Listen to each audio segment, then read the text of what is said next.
Seja bem-vindo ao canal Descobrir.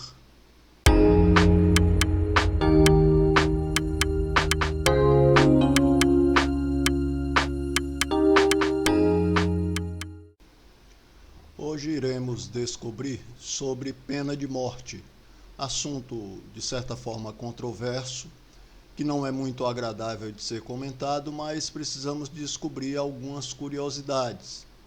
Dos 195 países pesquisados, 108 países aboliram integralmente. 7 mantêm a punição de pena de morte apenas para crimes de guerra. E 54 mantêm essa prática ainda. Acredita-se que essa é já uma das curiosidades que tem nesse assunto.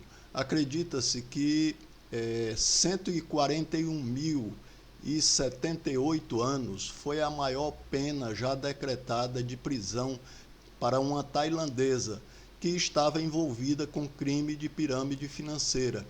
Imagina se isso vem para cá. Como são muitas as formas da pena de morte, nós selecionamos algumas e deixamos o assunto Brasil, pena de morte, para o fim do vídeo, para você entender que nós também temos pena de morte.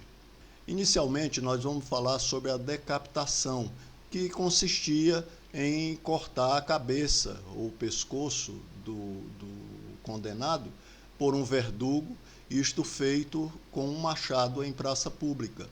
E a curiosidade dessa decapitação é que o condenado ele passava em frente a todos, montado em um burro, de costas para a cabeça do burro, para que as pessoas observassem e avaliassem a punição que ele estava sendo vítima. Após a execução, o condenado era sepultado e, se a família conseguisse provar sua inocência, um boneco era levado para o local da execução e lá recolocada a cabeça, como uma forma da família recuperar a dignidade que foi retirada com a decapitação daquele ente querido. Lembrando que a decapitação ainda hoje é praticada em países do Oriente Médio, só que não usam mais o machado, usam uma espada.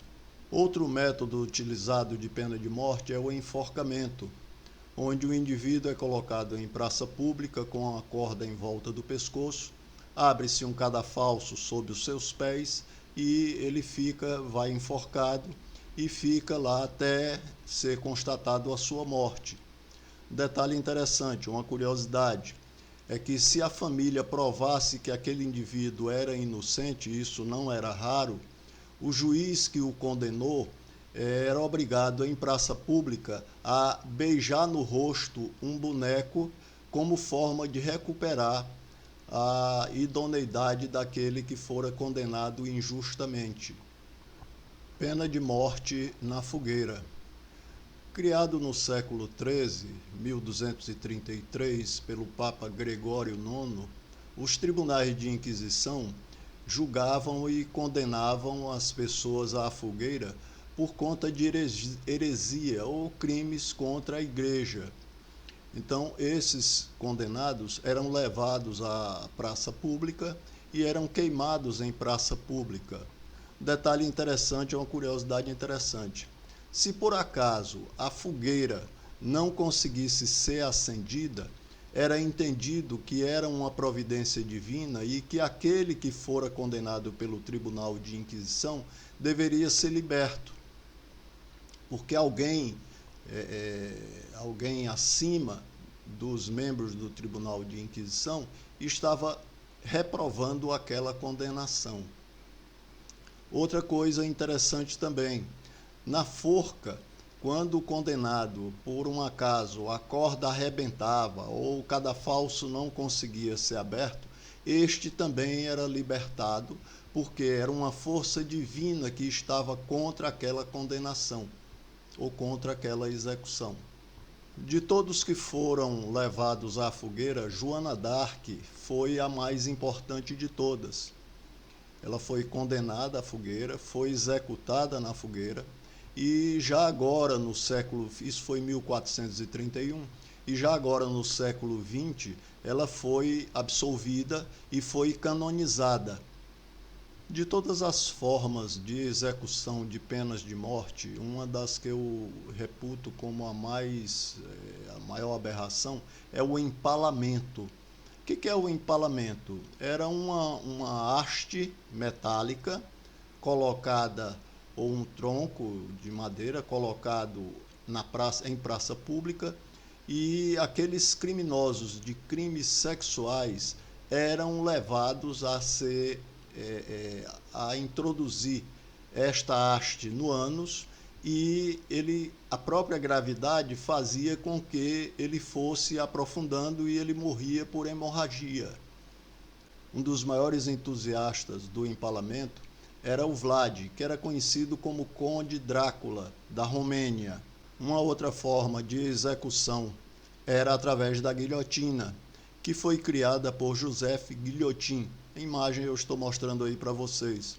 Essa guilhotina, ela fazia com que a pessoa fosse decapitada, e isto em praça pública. Curiosidades sobre a guilhotina. Existe em Amsterdã um museu da tortura, imagine. E este museu da tortura consta que Joseph Guillotin alegou que a utilização da guilhotina seria uma forma mais humana de fazer vamos dizer assim, a decapitação, porque era um processo rápido e praticamente indolor. Interessante lembrar que, além do rei Luís XVI e a sua mulher Maria Antonieta, o químico francês Lavoisier também foram guilhotinados. Dentre as formas de cumprir a pena de morte, existe também o apedrejamento, que ainda é hoje muito utilizado nos países islâmicos, no Oriente Médio. E eles são utilizados para crimes sexuais, crimes de idolatria e outros mais. E o apedrejamento consiste no seguinte: no caso do homem, envolve-o em um lençol, amarra e o enterra até a altura da cintura. E são deixadas próximas pedras de porte médio para que ele não seja morto imediatamente, que ele sinta na pele a dor de estar sendo sacrificado por apedrejamento. No caso das mulheres, a mesma coisa, envolve num lençol, amarra, enterra, só que enterra até a altura dos seios, e pescoço e cabeça ficam do lado de fora para serem submetidos ao apedrejamento. Existem 15 pessoas ainda na fila para o apedrejamento, só que sem data marcada para a execução. Agora vamos para a pena de morte no Brasil. Existe uma possibilidade de pena de morte no Brasil, que são casos de crimes de guerra, traição, covardia e outros mais. E eles estão previstos no artigo 5º da Constituição, que eu estou mostrando aí para vocês, o teor. Um detalhe interessante: não são permitidas a pena de morte de forma cruel, como o apedrejamento, por exemplo, o banimento, que seria a expulsão do país, não é? Mas apenas por fuzilamento. E o fuzilamento consiste no seguinte: 3 pessoas recebem armas carregadas, só que uma somente com arma de verdade, as outras 2 de festim, e os 3 atiram na vítima no mesmo local. E esse condenado vai sacrificado sem nenhum dos 3 saber quem foi realmente, que foi o algoz que fez a morte daquele condenado. Inscreva-se no canal, deixe o seu gostei ou não gostei e ative o sininho para receber notificações de novos vídeos.